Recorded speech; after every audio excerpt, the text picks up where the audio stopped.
So you woke me up in the early hours of this morning deciding what we were going to talk about today, and Exactly. I must say my brain was not ready for your brain. Tell me the question you've had burning on your heart and why we think it's important to explore. Welcome to the Perspicaz Podcast. Today, we're talking about immigration.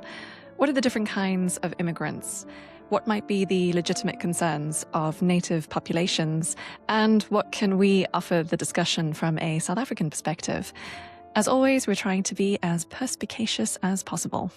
Enjoy. So immigration is one of these topics that's currently the hot political topic at the moment. And it's obviously the United States. Donald Trump, a lot of his presidency was based on his plans around immigration. Europe is constantly battling around the question of immigration. Spain obviously just said that they were going to naturalize or give papers to about 500,000 people who are here in the country. And that has had all sorts of responses. And then obviously you also have the UK, which has got people coming over in the small boats and all of those issues. So it's a topic that's kind of swirling around in the ecosystem. And then what I've been picking up on social media just over the last week is everything that's happening in South Africa. And so seeing the kind of, I think they're called March and March. And they're, these groups of people, local South Africans who are upset about levels of illegal immigration or even just immigration itself and having a response. And I just feel like all of these pieces are really interesting to connect and put together, because often I feel that South Africa kind of either we precede the world in terms of cultural things, like we play around with different ideas, a lot of things like diversity, things like pulling down statues and those sort of things. And then a couple of years later, you suddenly see it playing out in the rest of the world. Or rather, I feel like, because of those things, I think that often we learn things or we have a certain perspective about it. But because we're a little South Africa at the bottom of the continent and kind of relegated to this space in the cultural conversation of, either post-apartheid South Africa was just another African country, there's a sort of a sense that maybe we don't have, or people don't take us seriously. And I often find myself in conversations being like, no, there's things that are happening in South Africa that reflect on what's happening in Europe or what's happening in America. And so that's kind of where I've been sitting. And then obviously I'm an immigrant and Yes. looking at myself. I'm like, oh dear, I'm one of them. Exactly. So how do I think of myself and where is my hypocrisy sort of sitting in all of this? And how do I kind of figure out the ideas that I have? How do I think through this problem as our theme? And how do I figure out, what is true and what kinds of arguments make sense? And also, this is my last little thing with my little speech, to pull apart the arguments that are based on fact and that have some kind of validity from the labels and the judgment that are often thrown into these conversations. So often you feel that, or you hear that people who are against immigration are painted as these kinds of far-right nationalistic thugs who are just racist, and that's all there is in this particular argument. And the people who are like, refugees welcome, anyone is welcome, they're the good people, they're the kind people, they're the warm, welcoming people. And so it can feel so difficult to have this conversation without those labels. So what do you think? What's coming to mind? Well, I guess what is your question that you'd like to explore? Yeah, okay. To summarize. So to summarize my question is, what are the valid arguments of local people around immigration? What are the things that we can say is, something that makes sense, something that, you have, they're correct or it's legitimate and taken out of this idea of either xenophobia or racism. So it's not simply that we just have a fear of foreigners, or it's not simply that, I just don't want people who are a different color than I am to come into the country. Like, what are the legitimate things that people are concerned about and that should be listened to? And Okay, yes. So what are the legitimate things? Okay, so in your understanding, maybe just to keep it simple and then we can build up on it, is what do we define as immigration? Okay, great. So I think that in very simple terms, immigration is the movement of one group of people or individuals from one country to another country. And they can come under different circumstances, and that's where we would probably separate them out. So you have your legal migrants who would follow whichever pathways they need to follow in order to be accepted into the country, whether that's coming through dual citizenship, whether that's coming through visas. Some countries you have to have there's a complicated visa process. Other countries, there's a sort of understanding that you can come for 90 days and you don't really need to justify your visit. But after that, you need to go. And I think, we need to distinguish between immigrants who are coming just purely for economic purposes and immigrants who are coming to build a new life. They've left countries and their intention is to go somewhere else, to get a job, to integrate, and that this is where they want to live.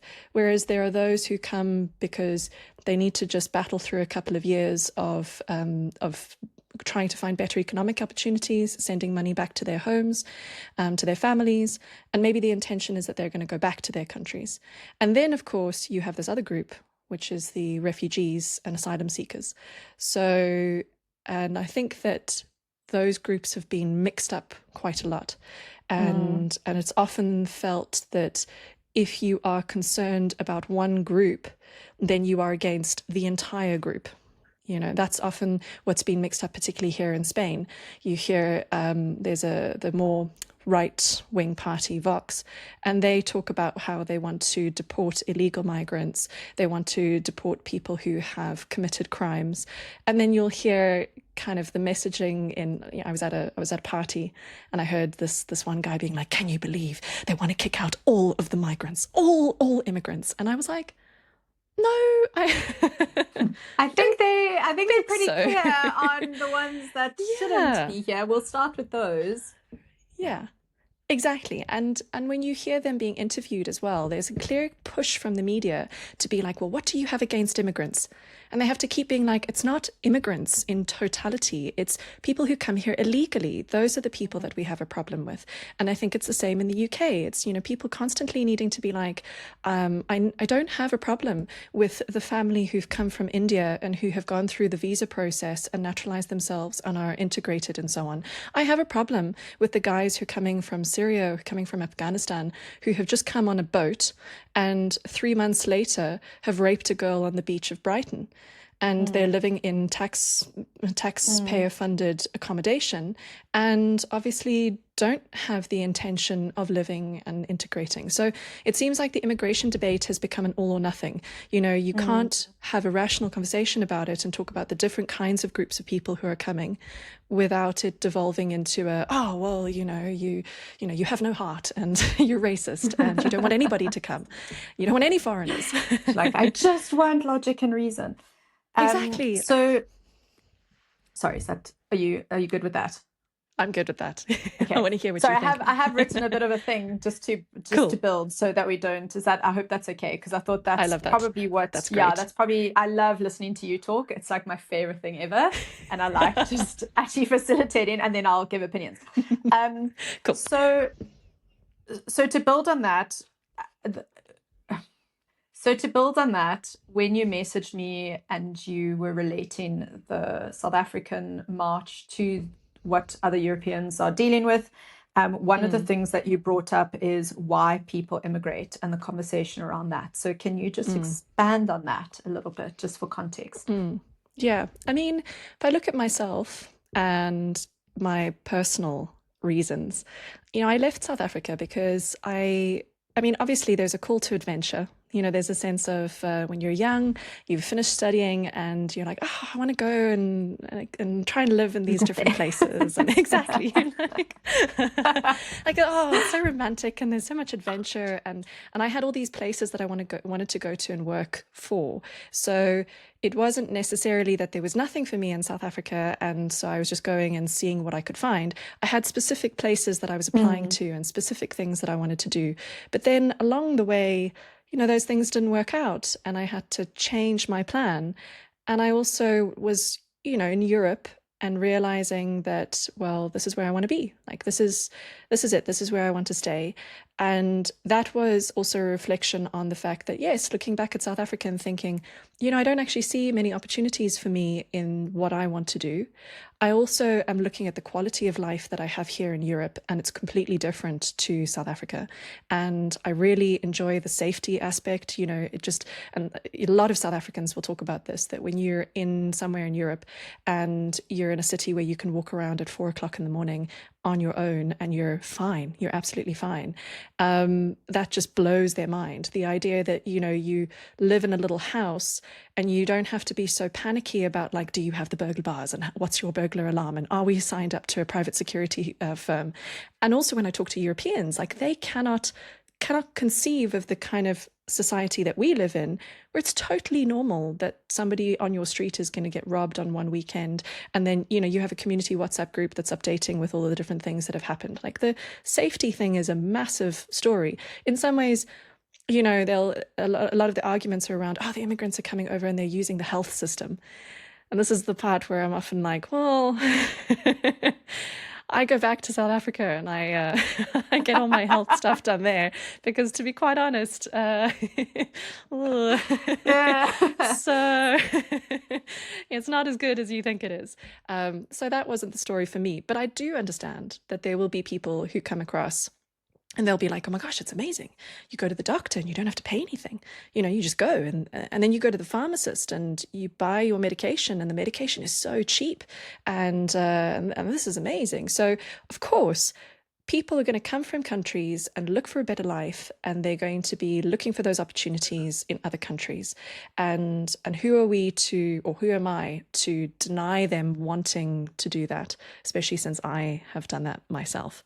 So I think, that's one reason why people will leave. Then I think you also have a variation of that, which is, and I was looking into this because I was kind of looking into the different groups of immigrants in Spain, for example, and there was an aspect that isn't really spoken about. I haven't really heard this made in the arguments around immigrants, but it's those migrants who will come over, who are generally young men, and they will go over to a country. And we've seen this in South Africa as well. We see this with people coming from Zimbabwe. We see this people coming from Angola, from Mali, Malawi as well, like different countries in Africa. And they're young men and they come over and they do the thing that they need to do for their families. They're going to get good work, good in comparison to what they could find in their country. They're going to suffer a little bit because they're happy to live in a certain standard that their families would not be happy to live in. So they would live in the kinds of housing that, it's comfortable, it's fine, but it's not, it's not a family building their wealth and trying to build a nice home for themselves. These men will come over and do what they need to do, and they send money back to their families. And I think every year there's something like 10.3 billion euros that is sent outside of Spain as in the form of remittance payments or payments to families, which is, I think, a very interesting thing. Isn't that, that's a lot? Well, I mean, I don't want to tangent, but then the question is part of the debate, should that happen? Yes, I think it's a really interesting question. How do the Spaniards feel about people coming to the country? They're receiving work, so they're benefiting from the local economy in that way. They're spending as little as they can. So, but they do contribute in the sense that they are buying groceries and they are using public transport and they are, living in housing and paying a certain level of rent. But they are spending, I think it's something like an average of 400 euros a month per person is being sent out of the country to go and support families abroad, which is also then a very interesting question of, which will link to the whole South African story of, okay, so those families, those countries, their poverty levels might not actually be an accurate representation of what that country's economy is doing, because those families are living at a certain standard based on the work or the economy of European countries. And so they're able to live their lives in that way. And then there's no, I suppose, the reflection of that country, that, say, African country or Middle Eastern country, they're then happily, they don't have to provide those levels of services to their citizens, because the citizens are living off of the work that's coming from Europe, if that makes sense. Mm-hmm. I'm still sort of kind of grappling through that. But I thought, that's very interesting. And that's why a lot of the time people will talk about this, the argument from a safety perspective. They'll talk about young fighting age men. And the argument is that, they're trying to paint this picture of these immigrants or asylum seekers, especially in the UK, coming over in boats, and trying to present the picture of them as like, oh, it's like a sort of foreign invading army. And they're all coming, and at any moment, they're all just going to break out in violence. And that's the reason why we shouldn't have them come here. But there's also the other aspect, which is that, okay, so that might not necessarily be true. But these young men are going to come and they're going to work, and they're going to send money out of the country to their families outside, or they'll do that for a couple of years. And then under the sort of family reunification acts and so on, they'll bring their families over to the country that they've come to. And then their children will get free education. And then they'll be able to apply for social housing because they're now a bigger family unit. And that's kind of how, that's the knock-on effect of it, of them being young men. Not so much that they're going to form a little army and then take over the country, but more that, they're coming to establish themselves economically and then bring families over. And then we can talk about, how that evolves, where as you start having larger communities of people from other countries, they're more likely to then stick to themselves and create their own isolated bubble communities. And that's when they're less likely to want to integrate. They're going to want to have their own kind of schools. They're going to want to then have things in their own language. If they have their families and their own friends to talk to, why would they need to make friends or marry into the local population? Because, that they've got their own communities there. So, and then we hear these arguments from South Africa, local South Africans kind of saying to Ghanaians, there's this video going around of some, group of South Africans talking to this guy. And I really feel for him. I feel like it must be a really scary situation. You're standing there and you're surrounded by all these South Africans, and they're like, you need to go home. You're not welcome here. And where are your papers? And what are you doing here? I mean, it's quite an intimidating situation. But interesting what they're saying. Their point to him is, you need to go back to Ghana and fix Ghana. Don't come to South Africa and use South Africa as the way to kind of enrich yourself. And there's no incentive for you to try and fix your own country. There's no incentive for you to put pressure on your own government to sort out the situation in Ghana. And then interestingly, in Ghana, they're having, there's also like people talking about kicking out Nigerians, and the Ghanaians are like, the Nigerians need to go back to Nigeria and fix Nigeria. And but go it is back an to interesting your country and fix. No, well, this Exactly. is a segue. This is a segue into something that I want to talk about, which is just I love how these things unfold. So my next point was going to be the difference between genuine opportunity.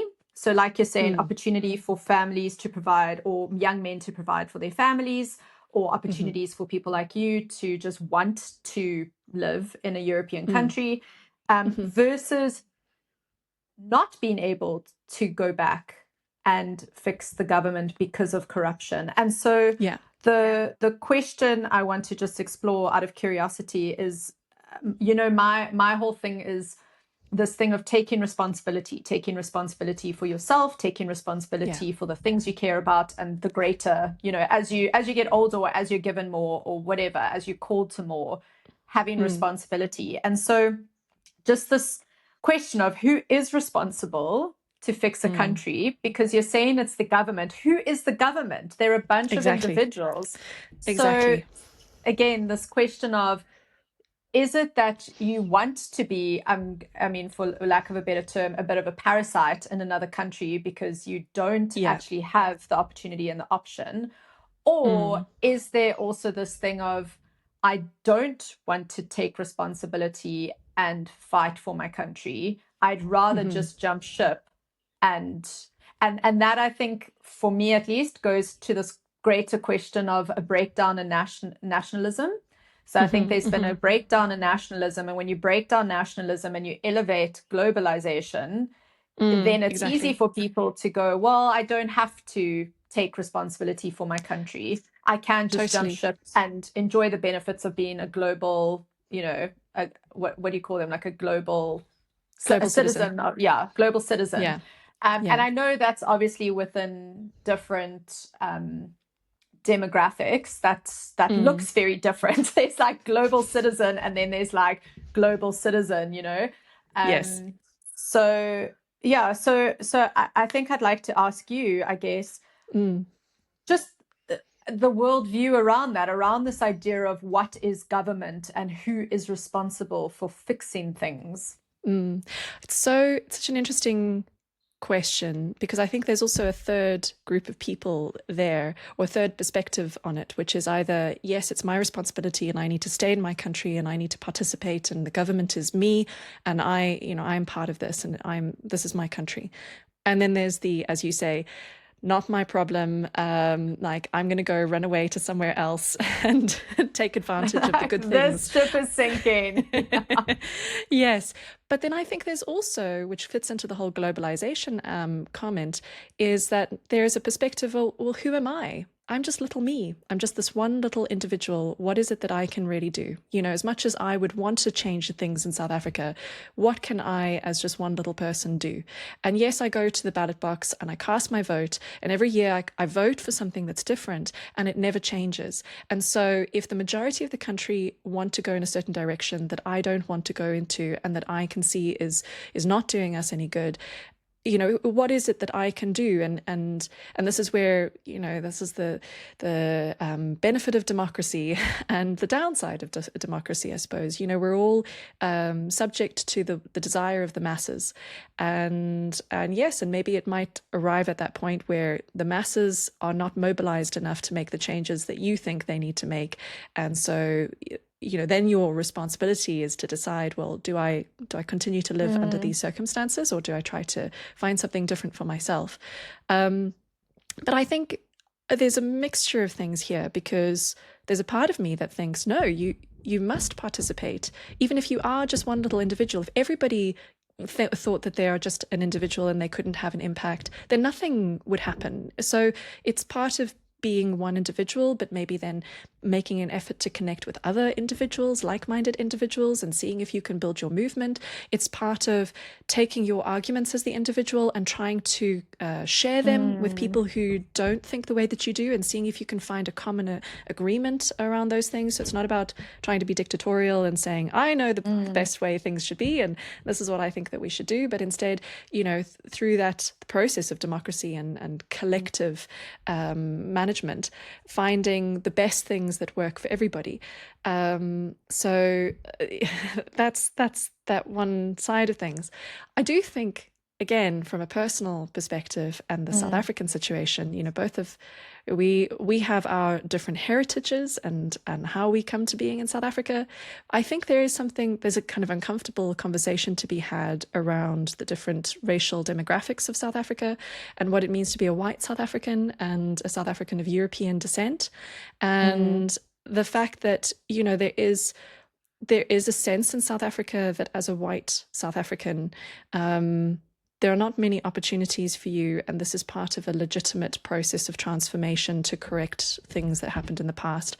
And so, you can kind of go, okay, I accept that, and so I'm going to kind of bow out of this process, and I'm going to go and look for where there are opportunities for me and where and a lot of I'm South going Africans, back to where I came from.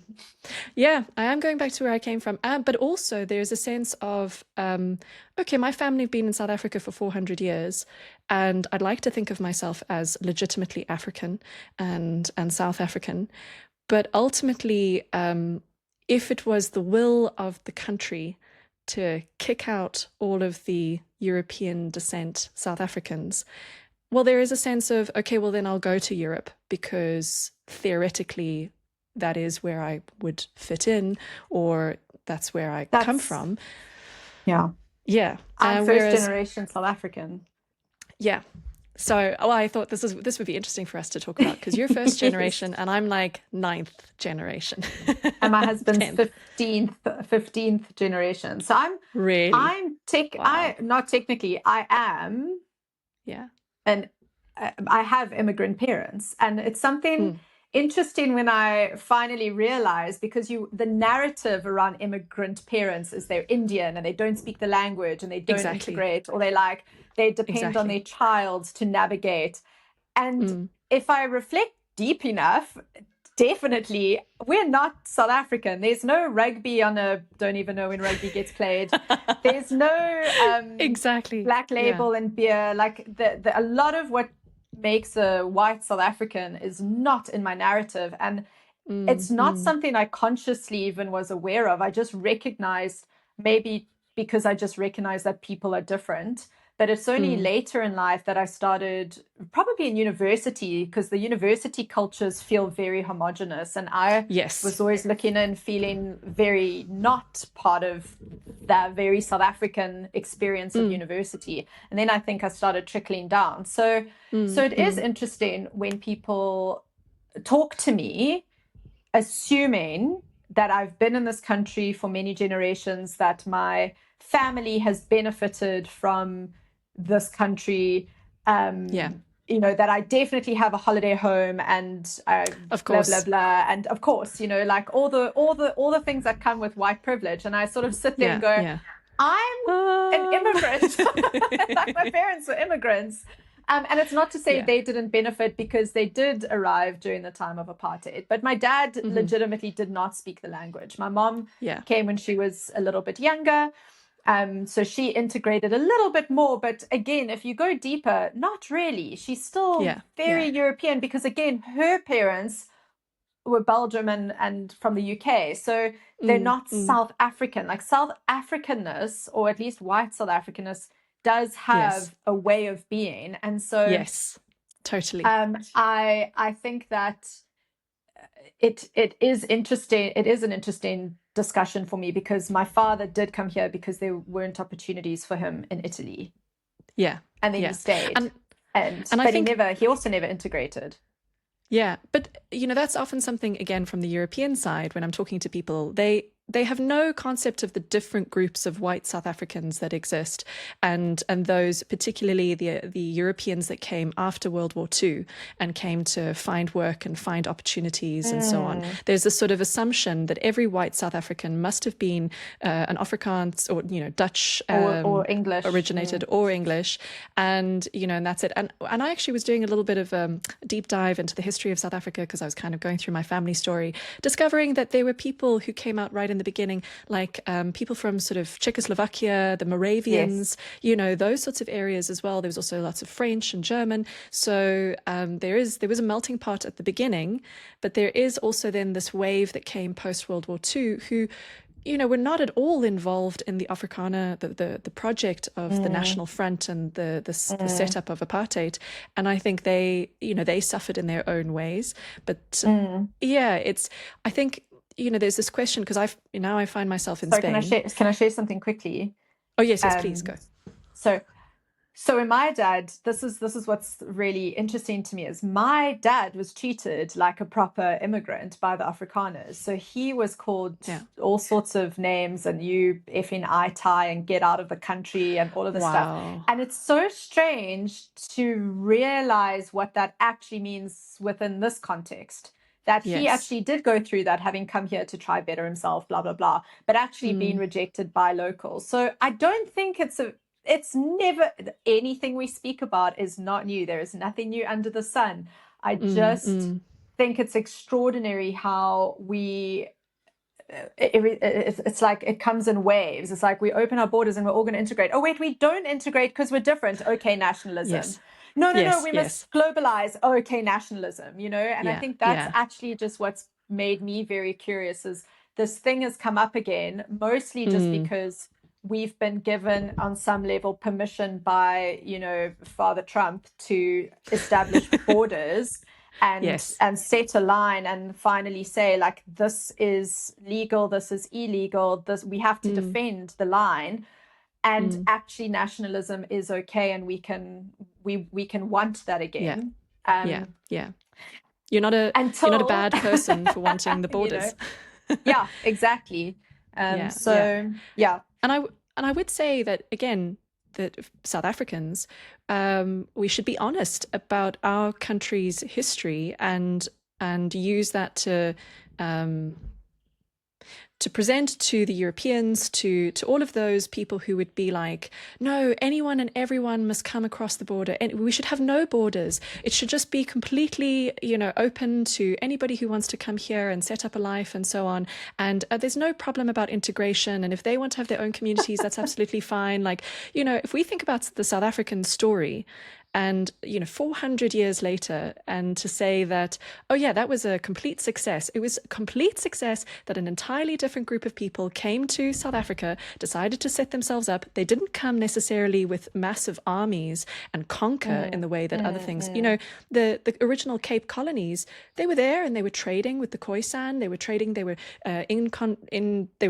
the Xhosa, but also, having little altercations. But it's not necessarily that they arrived in as a great big force and then fought everybody and then planted their flag. They just moved into the neighborhood slowly and then trekked exactly. up. Yeah. And started building their communities and started, having their farms and reaching agreements with the local tribes to buy this land or buy that land and, under whatever circumstances. But I think it's also, the honest truth is that South Africa, as it is today, has a lot of tension between all the different groups that live in it. And there's a beautiful aspect to the fact that there is a lot of harmony. There is a kind of national identity of being South African, particularly around rugby and those sorts of things. That's been a beautiful aspect of it. And Nelson Mandela, the whole idea of the rainbow nation, I think that was a beautiful dream. And there is elements of where that has manifested and been true, but you cannot lie and pretend that there aren't tensions and that there aren't problems from the fact that you have had all of these different groups who've come in and in some ways, have really maintained their cultural identity and not necessarily created one unified cultural identity. And I'm talking about things like language,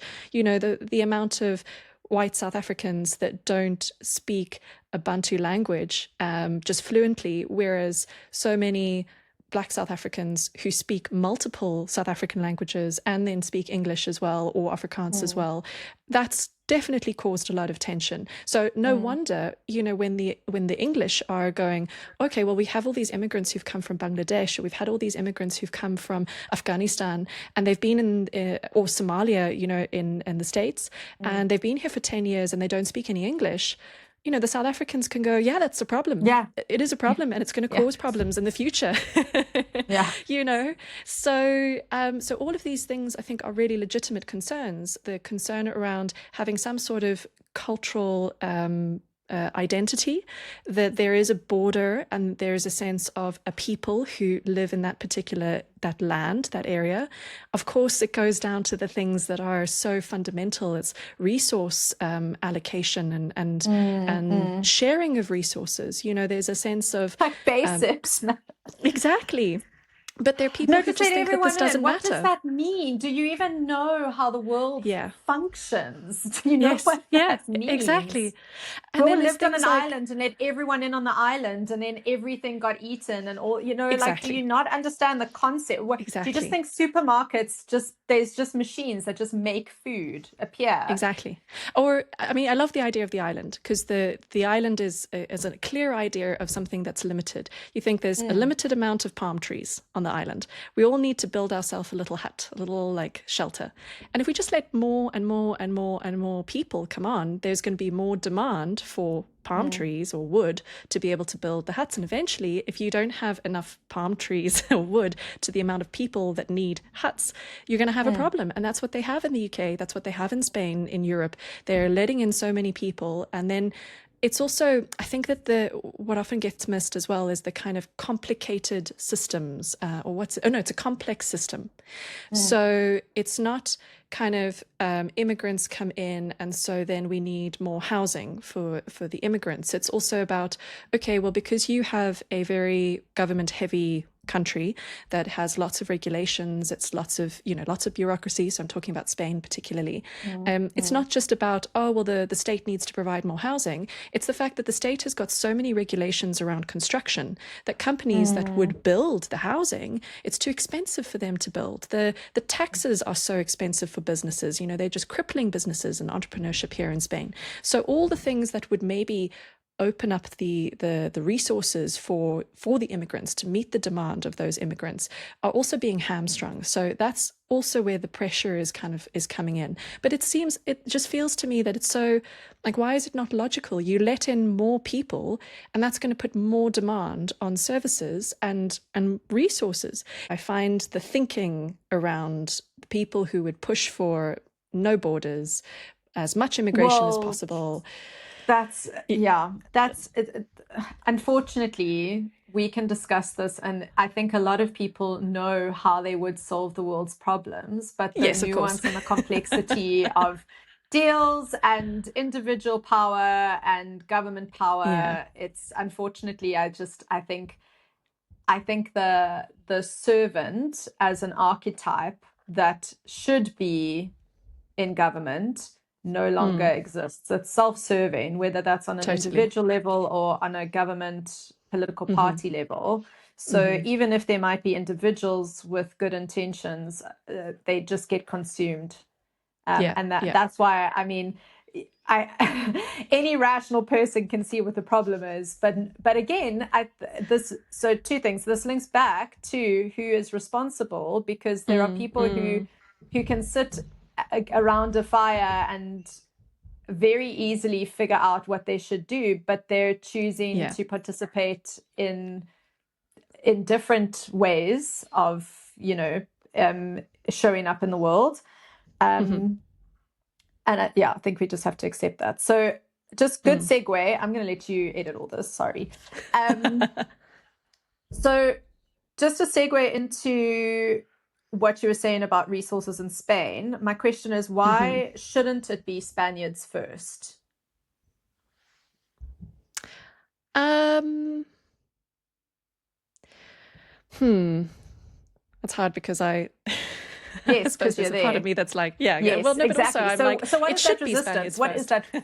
So what is that resistance? Well, I suppose, okay, if we're going to try and take the arguments of the other side, kind of best good faith arguments, I know that there is an aspect of the economic aspect of bringing in young workers. There's in terms of growing the economy, there's a need for workers, and also maybe there's a sense that. So, I don't know if this would be my argument for myself as an immigrant. In fact, probably not. But I think maybe what's touching a lot of people is this sense of going, okay, well, we as Europe, we are this enlightened, developed place in the world. I'm not going to say country because we're going to incorporate all of the different countries, and this is maybe the mindset of it. And also based on kind of Christian values and so on, and charity, it's our obligation to look after people who need to be looked after. And if there are people who have made this journey and they've tried to get here and they've paid so much money in terms of to the human traffickers, Exactly. Or, the argument which really touches the heartstrings of people who've come from war-torn countries. And, it's the women with their children on the little boats, and they've arrived and they've kind of gone through so much trauma to get to a place that's theoretically safe and secure. So should we not then embody those values of being safe and secure? Is it not part of kind of the goodwill and the good Christian spirit of Europeans to look after people who need to be looked after? And yes, there's the sort of Spaniards first, but maybe, and I'm not saying that I agree with this, I'm trying to kind of understand what the argument might be, but it's kind of, well, the Spaniards, you've enjoyed the safety and prosperity of Spain your whole life, and you have your families, and you have a kind of sense of stability here in Spain. That means that we, like, you're looked after in a way. So we should actually prioritize these people who have nothing, who have arrived, and that's why we should give these services to these people. And if they need to go to hospital and be attended before you because they've just arrived and they've come from these traumatic situations, then that's the kind and empathetic thing to do. That's probably what we should do. However, I think that there is an element of, I know suicidal empathy has been the term that's been used for other kinds of things, but I think that there's an aspect of giving so much of what you have, you ultimately destroy yourself. And I think that Europe has got itself to this point where it is living in a lie if it thinks that it's in a good and safe and stable position, just in terms of the debt that it's dealing with, unemployment, all those kinds of things, problems with infrastructure. I mean, we don't even need to talk about Spain in terms of all the problems that they had with the trains and the horrific train crashes that they had. There's so much that needs to be done to the country itself before it starts thinking of being the world's, provider and an opportunity giver. And so maybe there, from the selfish point of view, yes, it can bring in these migrants who are going to help the economy and take on jobs that some of the Spaniards don't want to do. That is an argument I'd like to go into. Yes. So that's the question, because I want to go back onto this thing of we don't have enough resources, building is expensive, and I can't believe I'm linking it to this, but you look at Oranje, because we are trying to link this situation to South Africa, and we're not going to go into all of what that is, but just the concept of getting people to do hard labor and returning to this idea that we don't all have to have these super high paying professional jobs.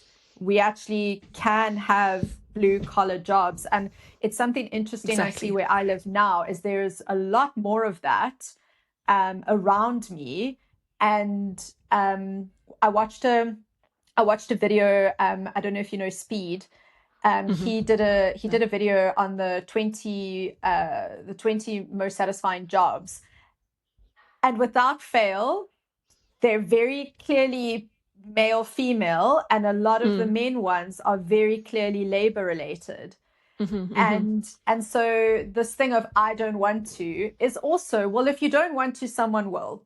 And I think it's the same argument in South Africa. I think it's the same argument even in the USA, where it's like, if you're not going to do it, then we need people who will. And so you actually also, on some level, can't go, well, I don't want to do the job, but I'm going to get cross if you get someone else to do it. And I do understand the nuance of that. I do understand the complexity around, there are people, local South Africans, who don't want to get paid less than an immigrant. I think that's a problem. I agree. So that's, that aside, it's more the situation of what you're saying is I don't want to because I won't get paid well. And I think that's possibly where it is. But in that case of, well, I'm happy to get looked after by the government and I don't want to work, I think that's more what we're looking at. Then who's, again, back to this question, and I think it's going to be an overarching thing we come back to, is where does the responsibility lie, and how do we become responsible humans who then don't allow for things to go pear because we're not willing to take ownership of what's been given to us?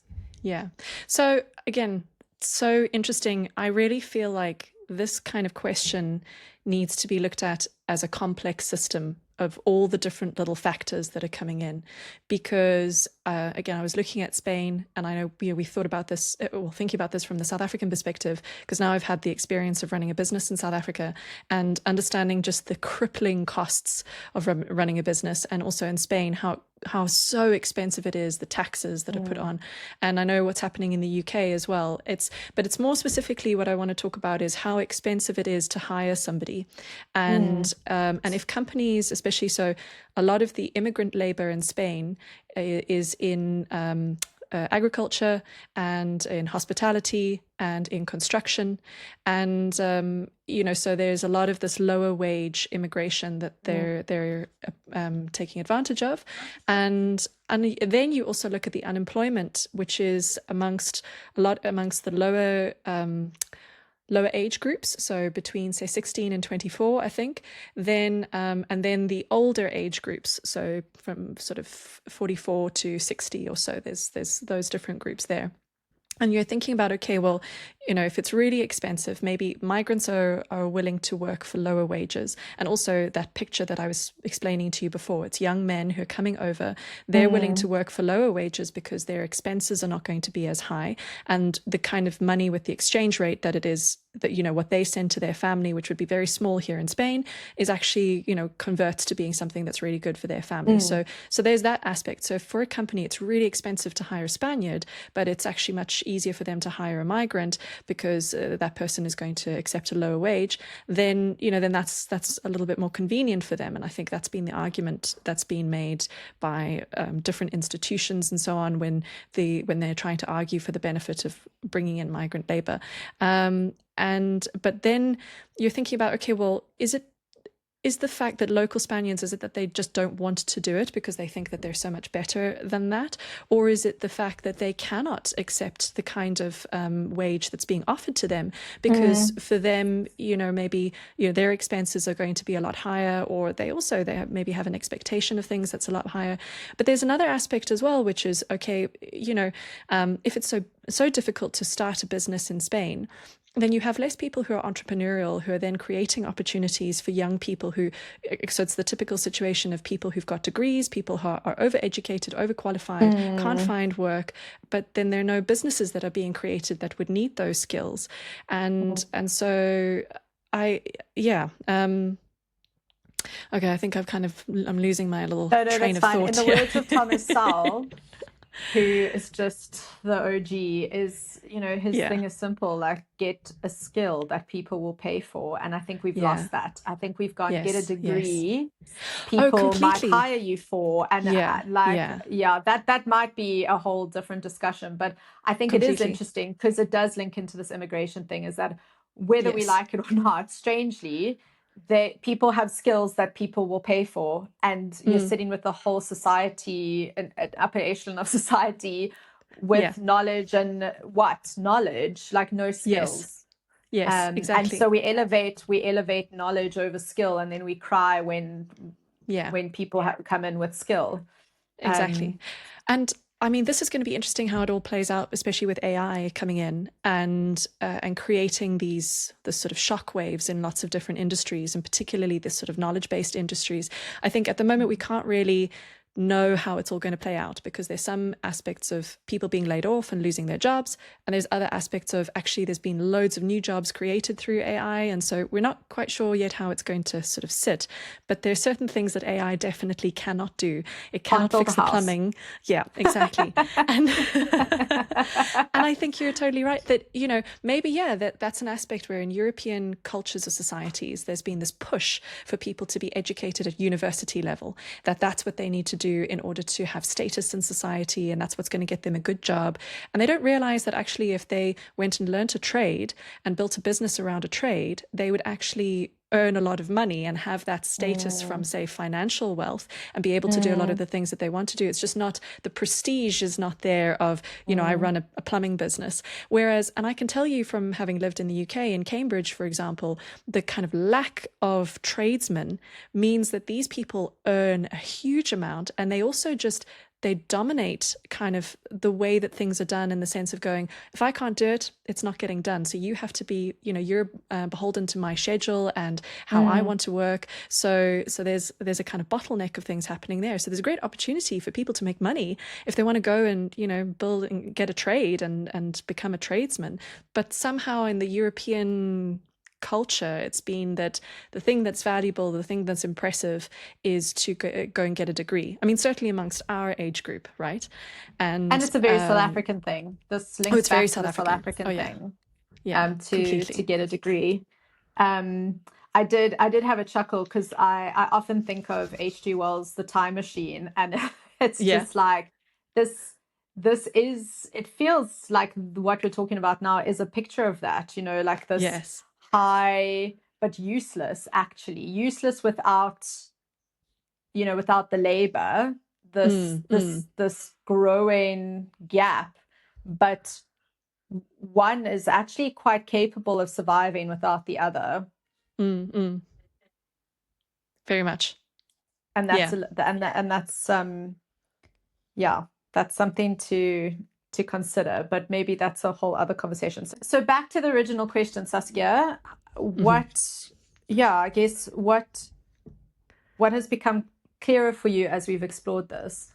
I think that the immigration discussion really needs to look at all of the different factors that are involved in discussing immigration. So it can't just be painted as either, we're letting in people out of the goodness of our hearts because they're coming from war-torn countries, and if you don't, if you're not supportive of that, then you're just racist.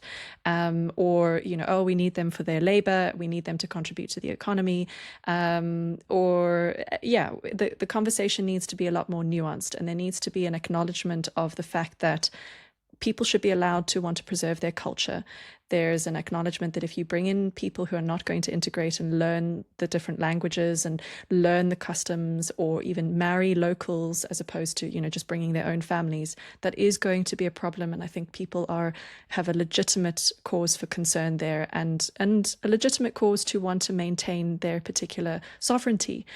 That's not to say that they shouldn't be allowed to bring in people from different countries. I think it's clear to me that we don't necessarily want to have a closed border, particularly since that wouldn't work out very well for me.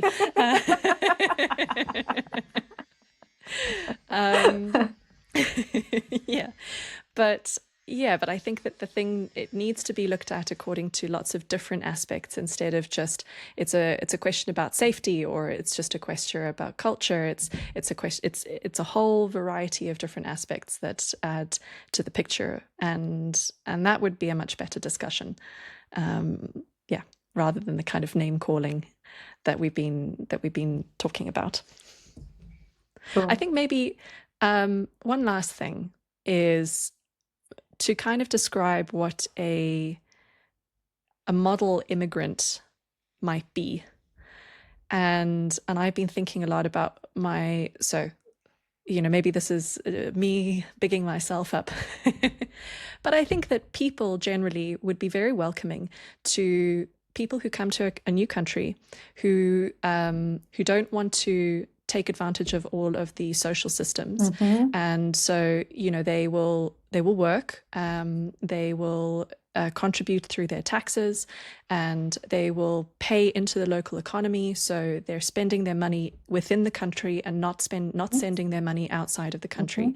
There is a concerted effort to embrace and integrate into the local culture. So that's learning the language, that is making friends and being involved in the local country. So not necessarily staying in pockets of their own countrymen, but living dispersed amongst the local population and being a part of that local population. And I would even go so far as to say that, as an immigrant coming in, I would be happy to pay for social services until, I've been in the country for a certain amount of years. Like say the first 5 years, if I go to see the doctor and I'm using the social services when I go, I'm happy that, maybe I need to pay something like 20 euros for that visit. And it doesn't need to be a huge amount. But imagine if you have, you've got like 1 million immigrants who've come into the country, and for the first 5 years when they're using the health services, they pay 20 euros. It's just 20 million euros that, you can generate in the year. So imagining that they go once a year to go and see the doctor, just putting those little aspects. If an immigrant family comes to the country and they have their children and they want to send their children to public school, they should maybe have a minimum amount that they pay as immigrants, especially if they've only arrived and they've only been there for a year. Maybe, if they've lived in the country for 10, 20 years, then sure, then maybe they can send their children to the public schools. But I think that an expectation that as an immigrant you should pay into the system when you arrive. You can't just take advantage of the system, the social system that's been set up, and that there is a demonstrated willingness to integrate and to assimilate, to take on the culture, to learn the language, to be a part of that country. And then I think people would be more than happy for you to come from wherever it is that you want to come. Say you're coming from Angola, say you're coming from India, say you're coming from China. Like, it doesn't matter your race, it doesn't matter the color of your skin. It's that desire and intention to contribute and to integrate, to take advantage of the opportunities, but also to give back. So I think that for me. Immigrants unite. Let us take responsibility for ourselves. Yes, I love that. I love that you ended with that. I think that's really significant. Again, it's, if we take responsibility and we approach things with wisdom and insight and curiosity and logic and reason, why can't these things work? The breakdown is when there is, when people take advantage. Whichever side that's from, when people take advantage. So yeah, thank you, Saskia, for such an awesome chat. Dan. This is amazing, as usual. So much fun. Yeah, it's so much fun, honestly. Thank you for listening to the Perspicaz Podcast. We hope you'll join us for the next one, and as always, stay curious.